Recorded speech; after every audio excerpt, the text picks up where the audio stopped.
अपने बच्चों को एक वक्त का एक लुकमा या एक रोटी भी नहीं दे सकता, वो मेरा रब देता है। मैं उन्हें नहीं पाल सकता, मेरा रब पालता है। मैं उनकी तरबियत करने की कोशिश ही कर सकता हूँ, उन्हें मेरा रब समझाएगा, उनको मेरा रब पालेगा, उनकी मेरा रब तरबियत करेगा।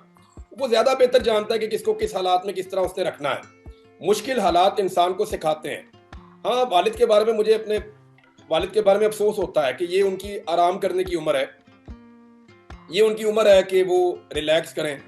सारी जिंदगी उन्होंने बड़ी मेहनत की है अपने बच्चों को पालने के लिए, सर्वाइवल के लिए। हमको बहुत लैंडलॉर्ड लोग नहीं थे, लेकिन उन्होंने बड़ी लंबी स्ट्रगल में अपनी जिंदगी गुजारी है मेरे फादर ने। तो मैं चाहता था कि वो इसमें आराम करें, लेकिन उनके लिए बड़ी रिस्पॉन्सिबिलिटीज हैं, नई जिम्मेदारियां हैं। वही अब मेरी पूरी फैमिली को सपोर्ट कर रहे हैं।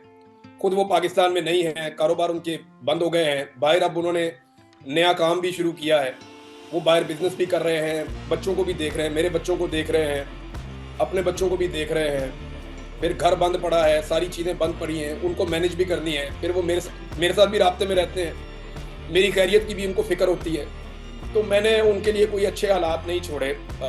यानी मैं बाद औक़ात अपने आप को इसमें ब्लेम भी करता हूँ, लेकिन मेरे पास जो आपने सवाल पूछा उसका जवाब कोई नहीं है। मैं कोशिश ही कर सकता हूँ ना कि मेरे बच्चे जहाँ पे भी रहें, स्कूल में जाएं, जहाँ पे भी रहें, जो है वो नॉर्मल लाइफ गुजारने की कोशिश करें। और उसमें मेरी वालदैन का, मेरी बेगम का, इनका बड़ा रोल है। वो कोशिश करते हैं बच्चों को मैनेज करने की और चीज़ों को मैनेज करने की। उम्मीद है अल्लाह ताला कोई बेहतर रास्ता निकालेगा। लेकिन अगर मैं आपको ये कहूँ कि हमें हमारे लिए सबसे बेहतर क्या है, तो वो पाकिस्तान के हालात बेहतर हो, नॉर्मलाइज हो, यहाँ फ्रीडम ऑफ स्पीच हो, हमारे ऊपर इस किस्म की जो फस्तायत है वो बंद हो जाए, ये जुल्म और जबर बंद हो जाए। तो सबसे बेहतर तो हम अपने घर में हैं कि हम सारे अपने घर में वापस आए, वापस आके हम अपने जो है मेरे बच्चे अपने स्कूल्स के अंदर जाएं जहाँ पे वो बचपन से पढ़ते रहे हैं। मैं अपने घर से, अपने दफ्तर से, अपने शहर से काम करूं, सबसे बेहतर ये है। लेकिन अगर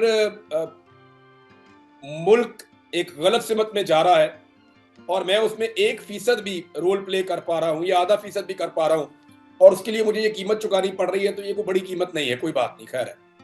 मैं आपको एक चीज बताता हूँ, ये ना अल्लाह रब्बुल इज्जत ने कुरान पाक में भी कहा है कि वो ना हमारे दिलों में एक दूसरे के लिए मोहब्बत पैदा कर देता है। फिर अल्लाह ताला कहता है कि और तुम सारी दुनिया की दौलत खर्च करके भी ये नहीं कर सकते थे। अगर मेरा रब मुझे सारी दुनिया की दौलत दे देना और वो मैं सारी दोनों हाथों से लुटा दूं अपने लोगों के ऊपर, मैं फिर भी ये प्यार हासिल नहीं कर सकूंगा। मेरा ये ईमान है। वो अल्लाह रब्बुल इज्जत है ना, वो बड़ा मेहरबान है, वही लोगों के दिलों में एक दूसरे के लिए प्यार पैदा करता है। आप देखें ना, मैं अब इमरान खान की आप मिसाल ले लें, मैं तो एक बहुत छोटा आदमी हूँ। इमरान खान जेल में है, वो लोगों से बात नहीं कर पाता, लोगों को दिखाई नहीं देता और लोगों को देता भी कुछ नहीं है। इमरान खान अपने हाथ से लोगों को क्या देता है? कुछ भी नहीं देता। उसके घर जाओ तो वो तो किसी को चाय पानी नहीं पूछता। तो उस आदमी के लिए लोग पहले मार खाते हैं, जिल्लत और रुसवाई उठाते हैं, कैदें काटते हैं, टॉर्चर सहते हैं और उसके बाद बाहर आते हैं और फिर उसका नारा लगाते हैं। ये अल्लाह रब्बुल इज्जत इंसान के दिल में डालता है। अगर एक आदमी के लिए दूसरे आदमी के दिल में मोहब्बत है तो ये मेरे रब का करम है, मैं उसका शुक्रिया ही अदा नहीं कर सकता। अगर मुझे प्यार करने वाले चंद लोग भी हो ना, तो मैं अपने अल्लाह का शुक्रिया अदा नहीं कर सकता। लेकिन मुझे जितना लोगों ने प्यार किया, अब आपको मैं एक अजीब बात बताता हूँ, ये बहुत अजीब बात है, बहुत ही आपको हैरत होगी। एक दिन बड़ी इमरजेंसी थी, मैंने रैंडमली एक दरवाजा खटखटाया, ऐसे ही रैंडमली। तो वो दरवाजा खोला, अंदर एक खातून थी, उनके साथ एक लड़का खड़ा था। तो मैंने कहा आ जाऊं, तो उन्होंने मुझे पकड़ के अंदर खींच लिया कि जल्दी आ जाओ, इधर आ जाओ। उन्हें मेरी शक्ल देख के आइडिया हो गया कि उसको थोड़ी सी मदद चाहिए। वो थी एक इमरजेंसी एक मौके पे। तो मामला ये है कि मुझे तो नहीं पता था कौन लोग हैं ये। तो लोग हमें ओन करते हैं एक दूसरे को। अब इस्लामाबाद के अंदर आप ये देखें, जब लोग आए, आपने खुद देखा अपनी आंखों से कि खवातीन और बच्चे और बुजुर्ग जो हैं, जो इस्लामाबाद के रहने वाले हैं, वो खाना लेकर आ रहे थे, पानी लेकर आ रहे थे, नमक लेकर आ रहे थे, तौलिए लेकर आ रहे थे गीले करके। ये कौन उनके दिल में डाल रहा था? ये कोई दुश्मन तो नहीं है रियासत के, ये पाकिस्तान के टैक्स पेयर हैं। आपको सोचना पड़ेगा। यानी कभी आपने देखा कि कोई पॉलिटिकल पार्टी इस्लामाबाद में आई हो और इस्लामाबाद के लोग निकले हो उनकी मदद करने के लिए, उनको प्यार करने के लिए या उनका ख्याल रखने के लिए? अल्लाह ताला ने इन लोगों के दिलों में एक दूसरे के लिए मोहब्बत डाल दी है। ये जो रिजीम चेंज हुआ ना, एक वक्त आएगा कि हम सबको जनरल बाजवा का शुक्रिया अदा करना पड़ेगा और इस पूरे सिस्टम का जिसने हमें डंडे मारे, हमें इसका शुक्रिया अदा करना होगा। इन्होंने हमें कौम बना दिया। मुझे कभी भी मेरे बलोच बहन भाइयों का दुख समझ ही नहीं आता अगर ये मुझे दुख ना देते तो। मुझे कभी भी मेरे कबायली बहन भाइयों का दुख समझ ही ना आता अगर ये मुझे ये तकलीफ और दुख ना देते तो। आज मैं अपने दिल के अंदर वो सारी चीजें महसूस करता हूं जब उनके साथ होती है, क्योंकि मैं इसके अंदर से गुजरा हूं। हम जो पंजाब के रहने वाले लोग हैं ना, या खैबर पख्तूनख्वा के शहरी इलाकों में रहने वाले लोग हैं, हम सबको झोलियां उठाकर दुआएं देनी चाहिए रिजीम चेंज करने वालों को कि तुम्हारा बहुत शुक्रिया, तुमने हमारी आंखों का ऑपरेशन किया। तुमने हमें बताया कि हमारे बाकी बहन भाई किस तकलीफ से गुजरते हैं, किस कर्ब से गुजरते हैं। हमें तो पता ही नहीं था, हम तो इस दर्द को, इस दुख को समझते ही नहीं थे। तो हमें अल्लाह का शुक्र है, अल्लाह रब्बुल इज्जत का बहुत शुक्र है कि हमें समझ आ गई है। तो हमें एक कौम में कन्वर्ट किया है। आपको पता है मैं बलूचिस्तान गया था, मैंने वहां कुछ अर्सा गुजारा बलूचिस्तान में, पहाड़ों पे। तो अब आपको ऐसी बात बताऊंगा कि आप हैरान हो जाएंगे।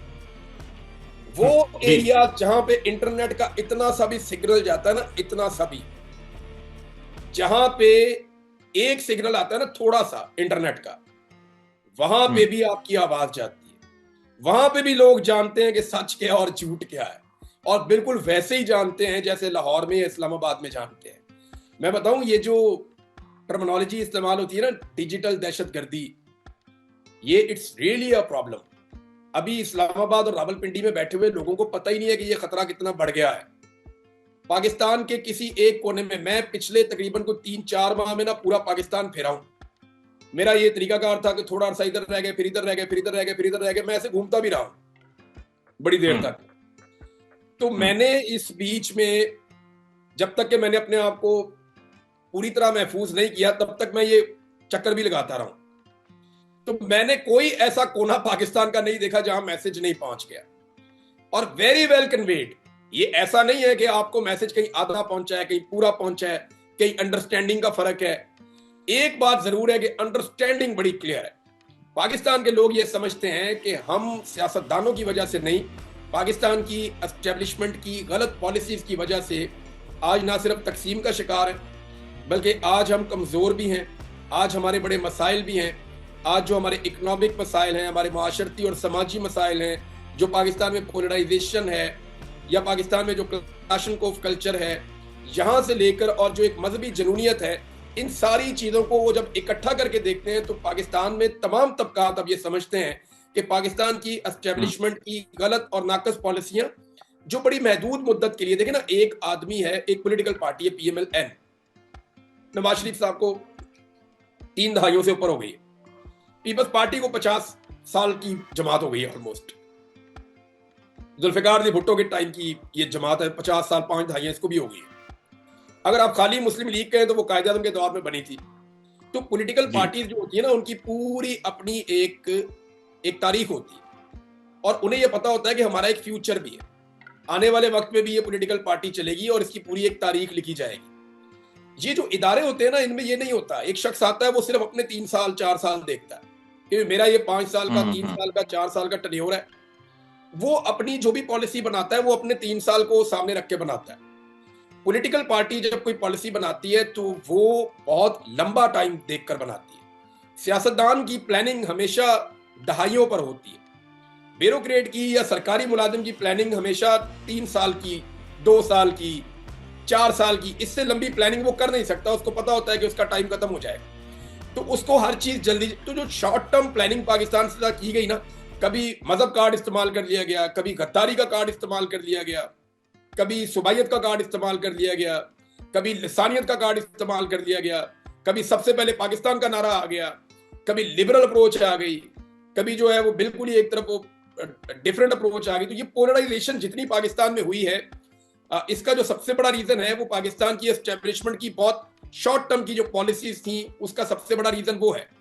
और जो लॉन्ग टर्म पॉलिसीज है वो जब भी बनेगी वो पॉलिटिशियंस बनाएंगे। वो कभी भी आपकी एस्टेब्लिशमेंट नहीं बना पाएगी, क्योंकि वो लोग बहुत महदूद मुद्दत के लिए आते हैं।